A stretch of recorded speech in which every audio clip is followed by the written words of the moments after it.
Pagpapatuloy ng ating Build It Right series, literal na icing on the cake na tayo sa ating pagpapagawa ng bahay dahil bubong at kisame ang ating pag-uusapan.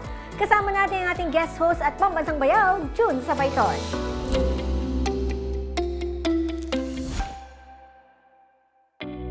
Unti-unti na nga nating nabubuo ang ating dream home.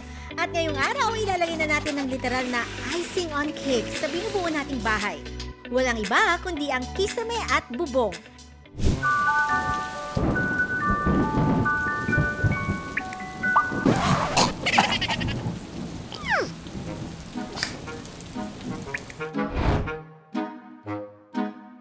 Hassle naman, oh. Tumutulo na naman yung bubong. Kailan mahimbing na yung tulog, eh.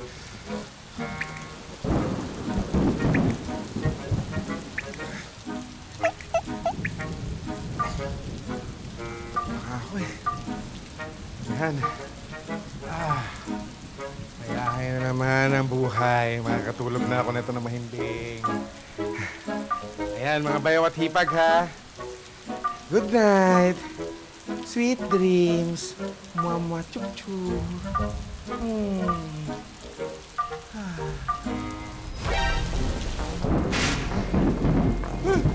Ay, yung mga gamit ko!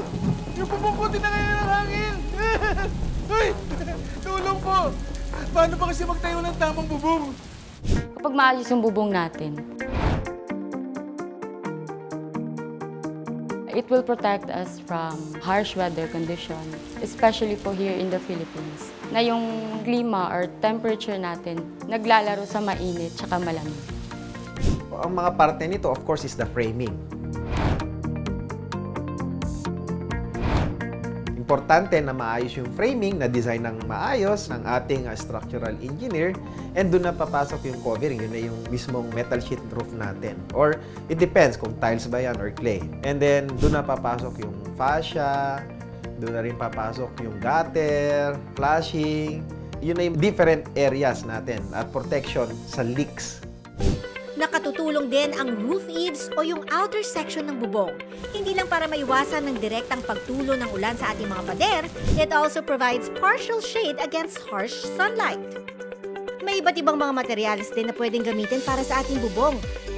Ang metal roof kasi, kaya siya cost efficient. Una, it's because of readily available dyan sa mga hardwares. Ito ay magaan. Gamitin natin yung standard thickness, at least 0.4 to 0.6 mm thickness. Pero madali raw uminit at mag-absorb ng heat ang metal roof, lalo na para sa isang tropical country gaya ng Pilipinas. Meron ng mga insulated panels na metal sheets. Mas costly nga lang siya, pero yung importante yung insulations din natin. At ito ay pre-painted na rin. Pag pre-painted na siya, mag-bounce na at naiiwasan pa yung pagpasok ng heat. At pagdating naman sa pagpipintura ng bubong, mahalaga rin daw ang color selection. Pagka light yung color natin, mas nagba-bounce back yung light. Pero pagka yan dark, no, ina-absorb niya lalo yung heat. Maliban dyan, may iba pang purpose ang pagpintura sa ating bubong. To avoid corrosion, since yung material natin mainly is metal, so nagra-rust po siya kasi exposed siya sa moisture and water. Wala eh. Tinangay ng bagyo yung bubong ko, kaya racket-racket muna tayo ngayong araw, mga bayaw, ha? Para mas ma-explain natin yung pag-absorb ng heat, gamitin nating example itong redhead na ginagamit ng mga tito natin sa pag-iilaw sa shooting, no? Ito yung tinatawag na mga barn door, no? Ayan, pwede nating isipin na ito yung bubong natin, ayan, na pwedeng buksan at isara para makontrol ang ilaw. Pero dahil itim ang kulay nitong bakal na to, pag sobrang tagal nakabukas ang redhead, sobrang init rin nito. At kung reflection naman ang pag-uusapan tulad nito, nandyan ang reflector. Yan. Kung mapapansin nyo, puti o silver ang kulay nito. Kung masyadong matalas o harsh ang ilaw sa set na ginagamit din itong hindi lang pang bounce kundi parang bubong na rin upang maiwasan ang intensity ng ilaw at mag-create ng isang mas soft lighting sa mga subject. Ayan, ha? Gets ba? Salamat sa paliwanag, Direk June! Mabalik tayo muli sa materyales. Dahil may mga options sa pwedeng pagpilian, lalo na kung mayroon kayong budget. We have also clay and cement, so non-combustible siya. And also, longer lasting yung lifespan niya. Pero kung ito raw ang materyales na pipili nyo, mas kailangan nito ng iba yung pagpaplano. Pagka mas mabigat yung ating bubong na ginamit na materyales, mas malaki yung ating requirement sa structural. Yung kasing clay, may insulation properties. Pagka tag-ulan, medyo warm sa loob. Pagka tag-init, of course, malamig-lamig sa loob. Yun nga lang, medyo costly siya. Oras na makapili na tayo ng klase ng bubong para sa ating dream home, paano naman natin ito ikakabit? It depends on the type of material. Again, you need to consider lagi is yung framing. Kasi pagka mali ka ng framing, talagang magkakaproblema ka dyan. Either liparin yung iyong bubong pagka may malakas na bagyong dumaan. Yung ating screw, tech screw ang ginagamit dyan eh. Kailangan protected to ng zinc. Pagka coated yan, hindi yan basa-basa kakalawangin. And then the type of sealant. Kailangan talaga specified by the manufacturer what type of sealant yung gagamitin mo. Kumbaga, prevention is better than cure, eh, di ba? Yung maliit na butas, lumalaki yan. Di ba? Pag yung kalawang, hindi mo yan napansin, lalaki yan. At yan yung magkokos ng pagkasira na bubong. Ayun, maraming salamat po sa mga payo, Ma'am Architect at Mr. Engineer. Mukhang solved na naman ang pagtulog ko ngayon na maayos na tong bubong ng bahay ko. O siya, manananghalian mo na ako at syempre sabay siesta na rin. Pero di pa tayo tapos, Direk June. Dahil mamaya, mag-i-install ka naman ng Kisame sa pagbabalik ng iHeart PH.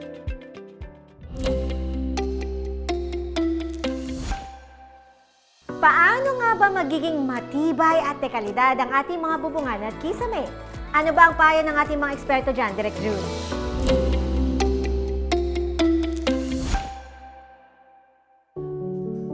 Sira na nga ang bubong, napabayaan pa ang kanyang kisame. Kaya naman walang araw na hindi naaaberya si Angelito sa lukom.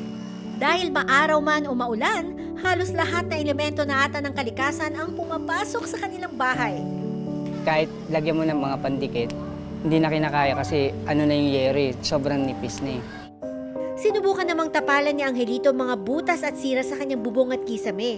Pero sobrang laki na talaga ng butas ang sira nito.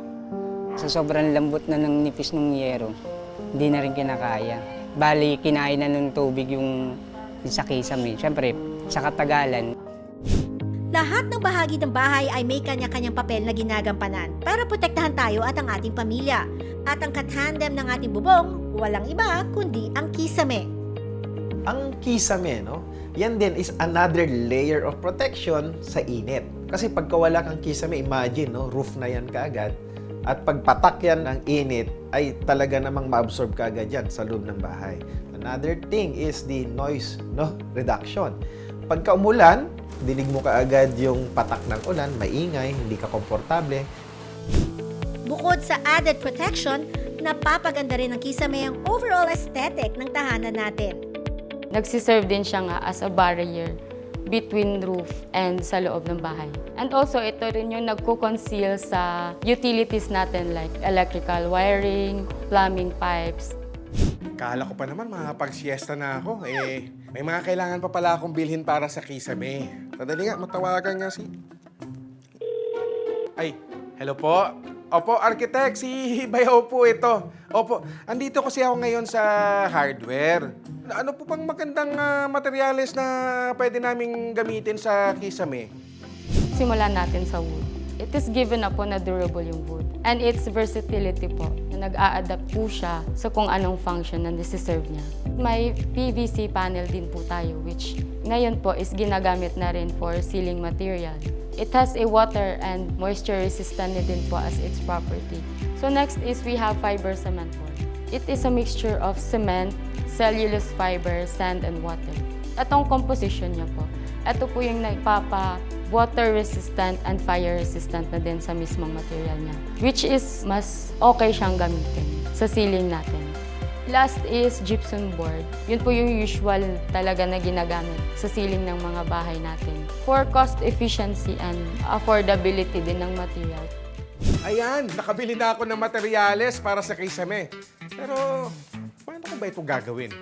Patawagan nga si engineer. Hello po. Good morning po, engineer. Naku, patulong naman po sana ulit ako. Tama po kaya itong nabili ko? Pagka mabigat yung ceiling mo na nilagay, ang tendency niyan medyo delikado.